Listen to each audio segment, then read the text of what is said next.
এবার বাড়ি কিনে সমালোচনার মুখে সাউথের পপুলার অ্যাক্টর ধানুষ, কিন্তু এই সমালোচনার আবার কড়া জবাবও দিয়েছেন তিনি। এবং কেন তিনি এই 150 কোটি রুপি দিয়ে বিশাল বাংলো কিনেছেন সেটার একটা কাহিনীও শেয়ার করেছেন, যেটা অবশ্য ইন্টারেস্টিং।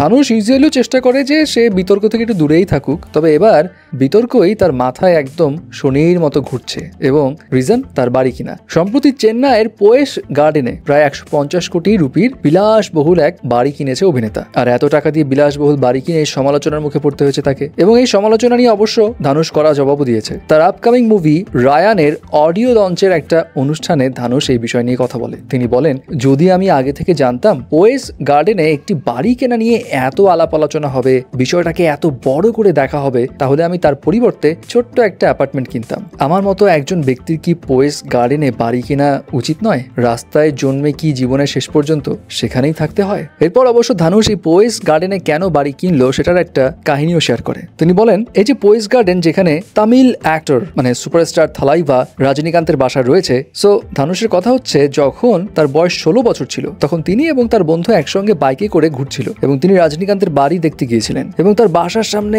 ভক্তদের ব্যাপক ভিড় ছিল, পুলিশ নিরাপত্তায় ঘেরা ছিল তার বাসা। তো থালাইভার বাড়ি দেখে বাইক করে ফেরার সময় তিনি আরেকটা বাড়ি দেখতে পান, ওই বাসার সামনেও বিশাল ভিড়। পথচারীদের জিজ্ঞেস করলে জানতে পারলেন সেই বাসাটা হচ্ছে জয় ললিতার বাড়ি। তিনি সেই মুহূর্তে দুটো ঘরের দিকে তাকালেন আর সবটা দেখে পোয়েস গার্ডেনে একটা ছোট বাড়ির মালিক হওয়ার সেই অল্প বয়স থেকে ইচ্ছে জাগলো তার। আর এরপর তো তিনি অভিনয় ঢুকলেন, কঠোর পরিশ্রম করলেন, 20 বছর ধরে কাজ করেছেন এবং তারপর তিনি আজকে পোয়েস গার্ডেনে বাড়ি কেনার সুযোগ পেয়েছেন। এবং ধানুষের কথা হচ্ছে, এই বাসাটা কিন্তু আমার নয়, 16 বছর বয়সী ধানুষকে দেওয়া আমার তরফ থেকে একটা উপহার। এখন ধানুষের জীবন কাহিনী যদি ঘাটি তাহলে ধানুষ যে খুব গরিব ফ্যামিলি থেকে উঠে এসেছে এমন নয়।